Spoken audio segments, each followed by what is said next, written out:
पत्रकार मित्रों, आज मैं आप सबके सामने एक बहुत गंभीर विषय पे मुखातिब हूँ। राजनीति में जब हम जनप्रतिनिधि रूप में चुने जाते हैं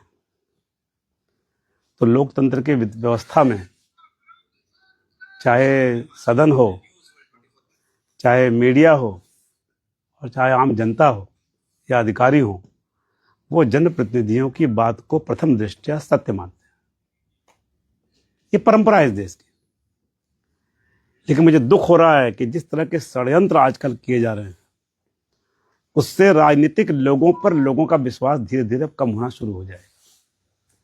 ताजा घटना जब रुद्रपुर में घटी है, हम सब की जान सांसत में थी।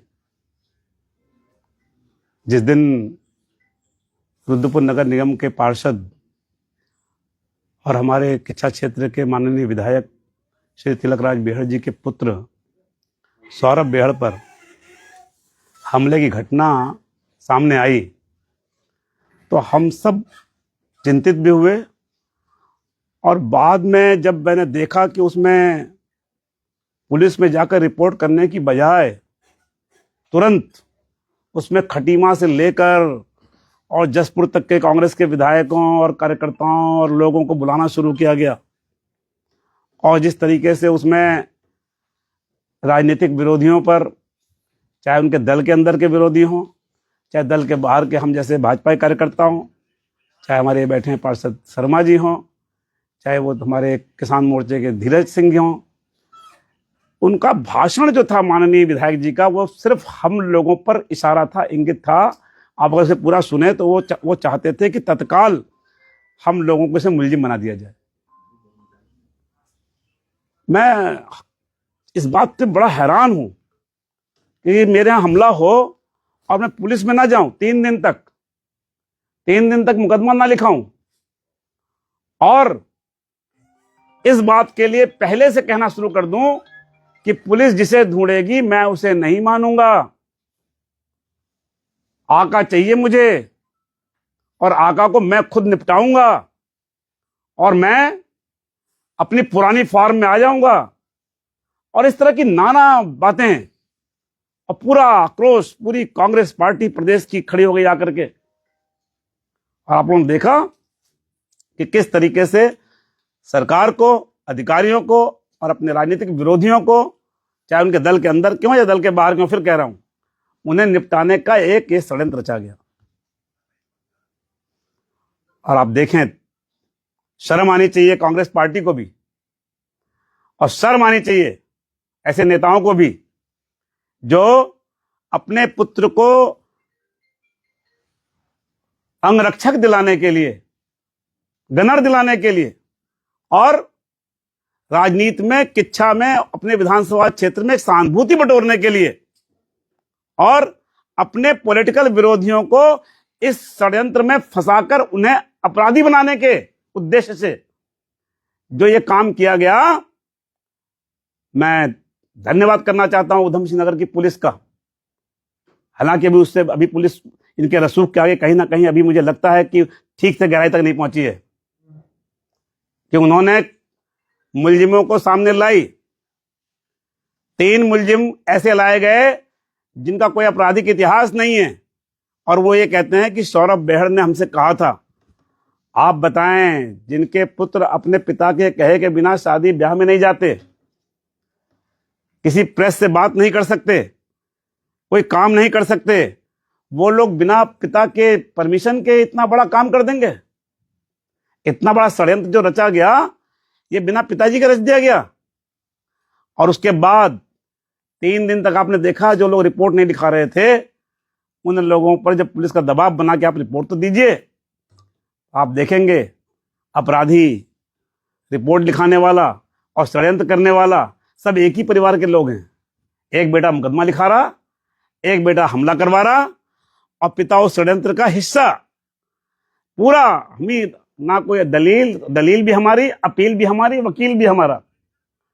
ये पूरा जो खेल हुआ है, ये खेल केवल और केवल सरकार के बदनाम करने, और हम जैसे लोग जो उनके दुश्मन नहीं हैं, सिर्फ राजनीति में हमारा विरोध है, वो भी इसलिए है कि हम उनके सामने चुनाव लड़ते हैं। उनको कटघरे में खड़ा करने का काम किया गया। मैं आज तक कभी मेरे घर पुलिस नहीं आई। पहली बार ऐसा हुआ है इस केस में, मेरे भतीजों के कॉल डिटेल चेक करने के लिए यहां कहां थे क्या थे, पुलिस पहुंच गई। ये बैठे मेरे बगल में पार्षद आदेश शर्मा, इनको कटघरे में खड़ा किया, इनके यहां पुलिस पहुंच गई, इन्हें बुलाया गया। राजनीति में राजनीतिक लड़ाई चलती रहती है, लेकिन इस तरीके से कलंकित करने का काम और सहानुभूति बटोरने का काम इनका पहले से इनका काम है। ये मुझे याद आता है कि जब 22 श्रेणी की सुरक्षा लेनी थी तो यही मेरे घर के निकट एक बच्चे जा रहे थे गाड़ी से और उस पर दिखा दिया गया, इनका सिख बच्चे थे, उनसे थोड़ा सा गाड़ी में हारन बजाने को लेकर विवाद हो गया। हमला, मंत्री पर विधायक पर हमला, हमला कह करके, और उसमें तब 22 श्रेणी की सुरक्षा ली गई। तो ये राजनीति को इतना इतना हल्का बनाने का काम, इतने षड्यंत्र, इतना ये सब तमाशा, इतनी पुलिस को परेशान करना। आपने देखा कि सब काम छोड़कर पुलिस 4 दिन इस केस को खोजने में लगी रही। खुद मोटरसाइकिल छिपा ली गई, लाइट बंद करके घर से निकले, और फिर वो हमलावर भी आ गए, और आपने सब कुछ देखा। मैं तो पूछना चाहता हूं कि वो मोटरसाइकिल कहाँ रखी गई थी? इन्हीं के एक चेले घर रखी गई थी, वो भी बहुत उनका नाम है उस इलाके में जहां से वो रखी गई थी, धर्मपुर इलाके में। उनका भी सबको पता है, यहाँ का इतिहास सबको पता है। तो उसका भी ना पता लगाया गया, ना जांच में ये बात निकल कर आई कि 3 दिन बाद रिपोर्ट क्यों, ना जांच में ये बात निकल कर आई कि जो आदमी आईसीयू में भर्ती था, बताइए आईसीयू में कब जाता आदमी? जब उसकी स्थिति बहुत बहुत गंभीर हो। लेकिन जैसे ही खुलासा हुआ वो आईसीयू में से निकल घर भाग गया। और इनका रसूख इतना है कि पुलिस कहती है कि मुलजिम है, लेकिन उसको पकड़ने पुलिस घर नहीं गई। अगर आज जिस नैतिकता की बात हो रही है, अगर नैतिकता होती तो सबसे पहले उसे ले जाकर के पुलिस के हवाले करते और कहते इसका इस्तीफा लो, क्योंकि ये नालायक है, ये मेंबर पार्षद होने के लायक नहीं है, और मैं पहले भी इसको 3-3 बार घर से बेदखल कर चुका हूं। आज उनसे पूछना चाहता हूं कि पहले उन्होंने से बेदखल क्यों किया था? क्या कारनामे थे उसके? पूरा रुद्रपुर जानता है उसके कारनामे क्या थे, जिन कारनामों की वजह से इनको शर्मिंदगी हुई थी समाज के सामने, और इनको उसको अपने घर से बेदखल करना पड़ा था। बेदखल कर दिया, और चुनाव आए तो चुनाव लड़ा दिया, लड़के टिकट दिला दिया, और चुनाव में उसको जितवा लिया, और बैठ के षड्यंत्र रचे गए। और जब षड्यंत्र खुलासा कर दिया पुलिस ने, तो घड़ियाली आंसू बहाए जा रहे हैं। इन आंसुओं की राजनीति नहीं चलने वाली अब यहाँ किच्छा में और रुद्रपुर में। रुद्रपुर की जनता तो पहले ही जान चुकी थी आपके कारनामे, इसीलिए यहाँ ये हुआ। किच्छा में भी इस बार जो आप कर रहे हो, रोज एक षड्यंत्र। अभी मैं कुछ दिनों में इनके षड्यंत्रों का और खुलासा करने वाला हूं कि मेरे खिलाफ इन्होंने क्या क्या षड्यंत्र रचे और कैसे कैसे मेरे पर इल्जाम लगवाए, और अब उसमें क्या आया है निकल के निष्कर्ष। खुद इन्होंने आरोप लगाया, खुद इन्होंने पीएमओ में और मुख्यमंत्री पोर्टल में शिकायत करवाई, और उसके बाद जब जांच हुई तो जांच में आरोपी कहता है कि नहीं, जैसा कुछ हुआ ही नहीं है। ये सारी बातें अभी मैं जनता के सामने, अभी आपके सामने खुलासा करूंगा कुछ दिनों के अंदर। मैं बताऊंगा कि कितना इनको भय लग रहा है कि हमने एक बार तो झूठ सच बोलकर चुनाव जीत लिया, अब क्या करें, अब कैसे फंसाएं इन लोगों को। इसके लिए रात दिन इस तरह के षड्यंत्रों पर दिमाग लगाया जा रहा है, काम किया जा रहा है। ये कोई मामूली घटना नहीं है, ये लोकतंत्र के लिए चिंता का विषय है, ये खतरा है। और कांग्रेस पार्टी को मैं कहना चाहता हूं कि आप जनता के हितों के मुद्दों को लेकर लड़ो ना। ये रोज जो शॉर्टकट ढूंढ रहे हो, कभी मियां बीबी के झगड़े में उनका बयान दिलवा करके आप गड़े मुर्दे उखाड़ने की कोशिश करते हो, वहां ही मूंगी खाते हो, कभी और मामलों में करते हो। अब यहां बेहड़ जी के यहां सब पहुंच गया, पूरा प्रदेश की कांग्रेस। आज अगर वास्तव में कांग्रेस पार्टी दावा करती है कि जनता की पार्टी है, तो उनको सबसे पहले तिलकराज बेहड़ को अपनी पार्टी से बर्खास्त करना चाहिए, उनको से इस्तीफा कराना चाहिए, उनके लड़के से इस्तीफा कराना चाहिए, जिसने पूरे सिस्टम का मजाक उड़वाया, जिसकी वजह से सारी पुलिस परेशान हुई, सारा समाज चिंतित रहा, और सारे लोगों को चिंता हो गई कि क्या अब डेमोक्रेटिक सिस्टम इतना कमजोर पड़ गया कि विधायक के घर पे जाके लोग हमला कर देंगे, विधायक के घर के 10-70 मीटर की दूरी पर लोग उस पर हमला कर देंगे। मैं तो पहले ही दिन से, मैं इसलिए नहीं बोला, इन्होंने ये भी तंज कसा कि भाजपा के कुछ लोग आए, कुछ लोग नहीं आए। अरे क्या आए, हम तो आपको देखने गए थे, हमने उस समय नहीं कहा था मीडिया से। आप टकराए थे मुझसे व्यापार मंडल के चुनाव के नाम पर, और आपने कहा था कि चुनाव ऐसे ही होंगे, और एसडीएम को हटाने के धरने पे आप बैठ गए थे। आपके बयान अभी मेरे पास हैं, मैं दिखाता हूं अभी आपको।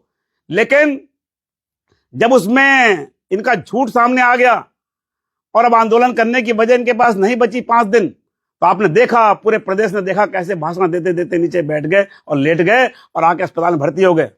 मुझे लगा, मैंने नहीं देखी थी फुटेज, मुझे लगा कि भाई मेरे क्षेत्र का विधायक गंभीर रूप से बेहोश होकर के और अस्पताल आ गया है। मैंने देखने गया और जब मैं देखने गया तो इनके बड़े पुत्र ने मीडिया से कहा कि ये राजेश शुक्ला यहां नाटक करने आया है। एक पत्रकार ने और पूछा तो इन्होंने कहा, इनके एक समर्थक ने कहा कि वो कमीना व्यक्ति है, और ये भी कहा कि जहर दे रही थी कांग्रेस भाजपा सरकार हमारे विधायक को, जबकि इन्होंने खुद कहा था कि मैं अपने आप खाना खा रहा हूं, मेरे घर से खाना आ रहा है।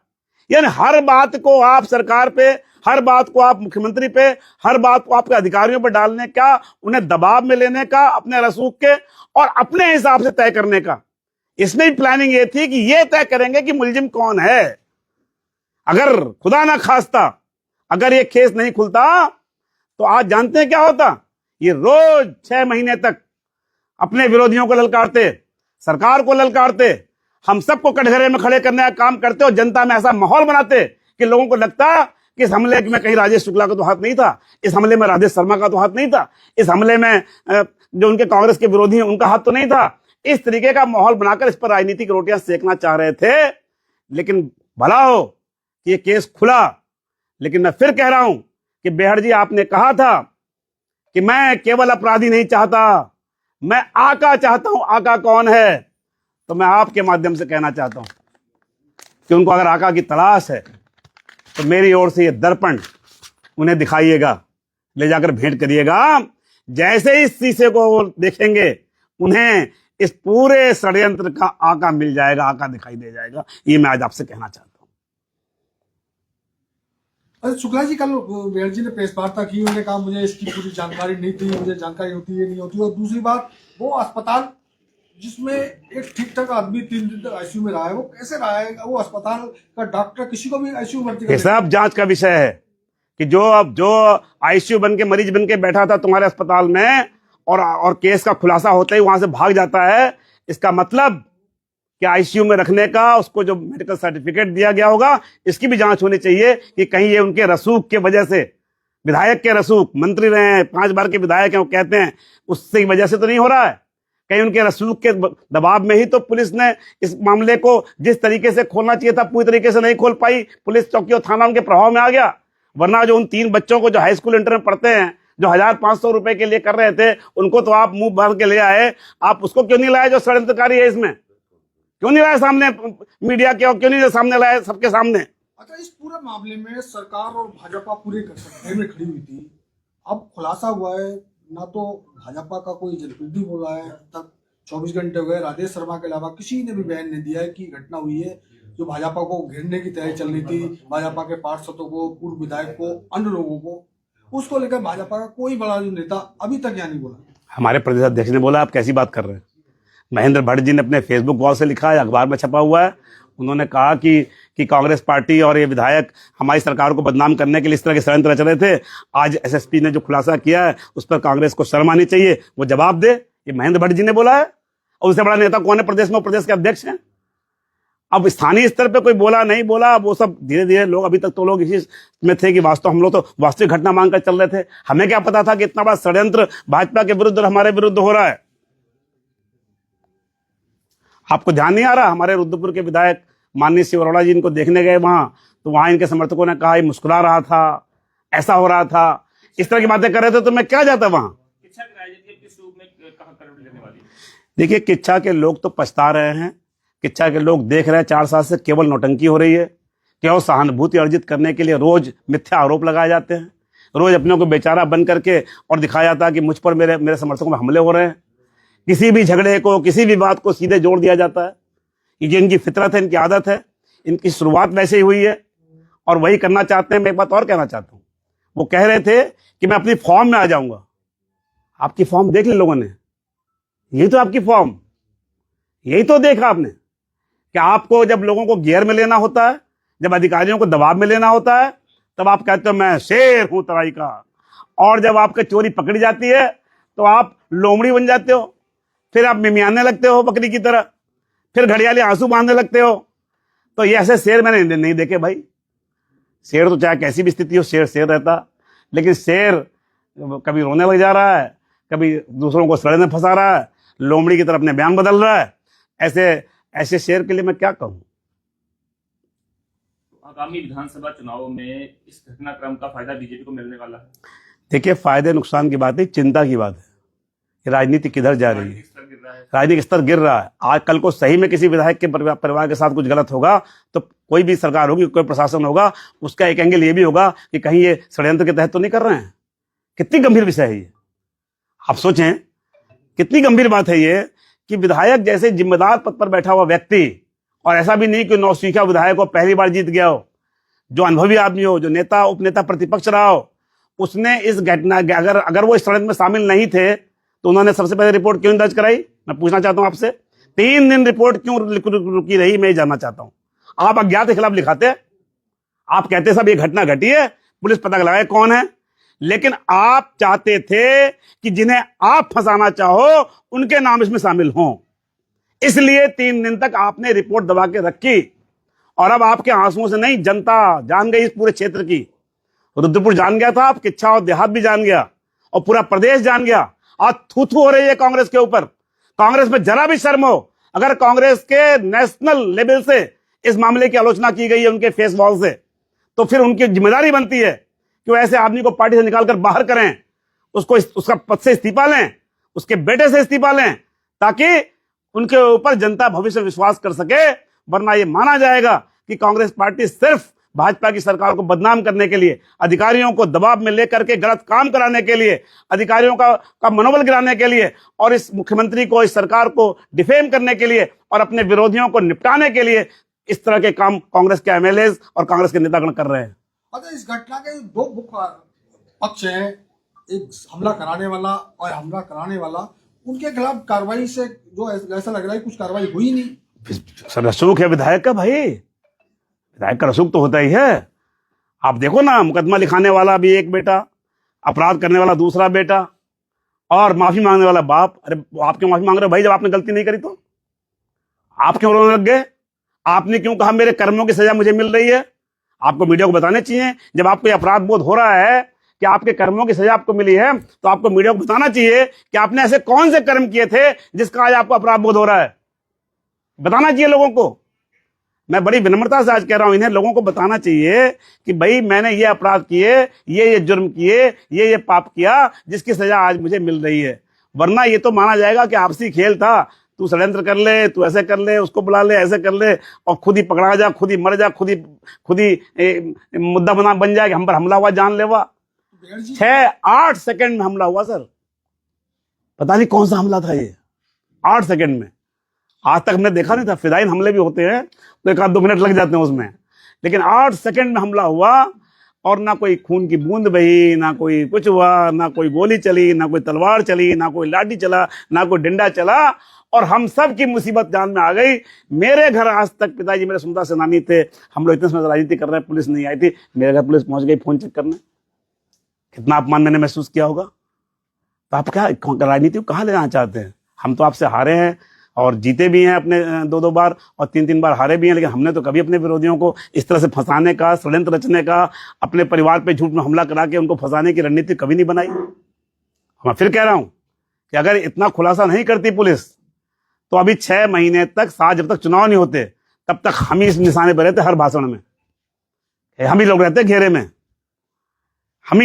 हम और हमारा परिवार और हमारे पार्टी के साथी, हमारे समर्थक, केवल वो रहते इस निशाने पर, और उन्हें इसमें प्रताड़ित किया जाता। मैं फिर कह रहा हूं कि बेहड़ जी अगर अपनी बात पर अडिग हैं, तो उन्होंने कहा था कि इस हमले के हमलावर ही नहीं चाहिए, मुझे इसके आका चाहिए।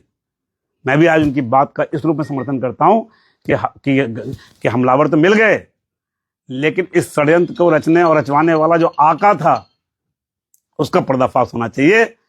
मुझे लगता है अगर पुलिस को ना मिले तो जिसने ये इल्जाम लगाया उसको ये दर्पण दिखाइए, उस पर चेहरे में आका नजर आ जाएगा।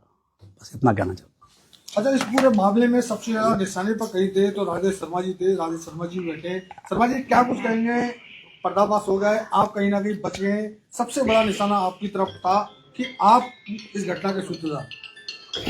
मैं तो बस एक ही बात कहना चाहूंगा, अगर प्रदेश में भाजपा की सरकार नहीं होती तो कांग्रेसी मेरी हत्या करा देते। मैं रुद्रपुर और किच्छा की जनता से अपील करना चाहूंगा, ऐसे षड्यंत्रकारियों को, ऐसी षड्यंत्रकारी पार्टी को, ऐसे कांग्रेस के नेताओं को, ऐसे कांग्रेस पार्टी के कार्यकर्ताओं को अपनी बस्ती में न घुसने दें। मैं बस्तियों का सेवक हूं, मैं बस्ती का कार्यकर्ता हूं, मेरी हत्या करा सकते हैं कांग्रेसी। जब कांग्रेस की सरकार थी तब भी मेरे पर हमले हुए, अभी भाजपा की सरकार में भी इनके पुत्र ने चौकी में घुस के मेरे पर हमला किया था, जिसका मैंने मुकदमा ट्रेंट कैंप थाने में दर्ज कराया, और उसके बावजूद उन्होंने मुझ पर झूठा मुकदमा वहां दर्ज करा दिया और घटना के 2 दिन बाद दर्ज कराया। इनका रसूख इतना है, कोई अधिकारी के खिलाफ काम करना नहीं चाहता। अगर भाजपा की सरकार नहीं होती तो मेरी हत्या हो जाती और मुझे इस केस में फंसा देते। मैं तो पुलिस प्रशासन का धन्यवाद दूंगा जिन्होंने हमारी जान बचाने का काम किया, प्रदेश के मुख्यमंत्री को धन्यवाद दूंगा, रुद्रपुर क्षेत्र के बस्तियों की जनता को धन्यवाद दूंगा और अपील करना चाहूंगा उनको बस्तियों में और गांव में घुसने न दे। इनकी जमानत जब्त करा के कांग्रेस के लोगों का मुंह काला करके गधे में बैठा के घुमाने का काम करें, अन्यथा ये जनता को ऐसे ही झूठे षड्यंत्र के फंसाने का काम करें। पर आपके लोगों ने भी उनके मंच पे पहुंच के कई टिप्पणी की थी और आज अपने फेसबुक वॉल से अपने नाम भी लिख रहे हैं, उनके लिए क्या कहना चाहेंगे? मैं तो ये समझता था कि भारतीय जनता पार्टी है, ये हिंदुओं की पार्टी है। कोई कह रहा है हमारा समाज है, कोई कह रहा है ये है, कोई कह रहा है वो है। हम तो इतना जानते हैं भारतीय जनता पार्टी मोदी जी की पार्टी है, देशभक्तों की पार्टी है, हिंदुओं की पार्टी है। इसके साथ मुझे कुछ नहीं कहना। दिखा कि आपने जिस तरीके से पारिवारिक जो लड़ाई थी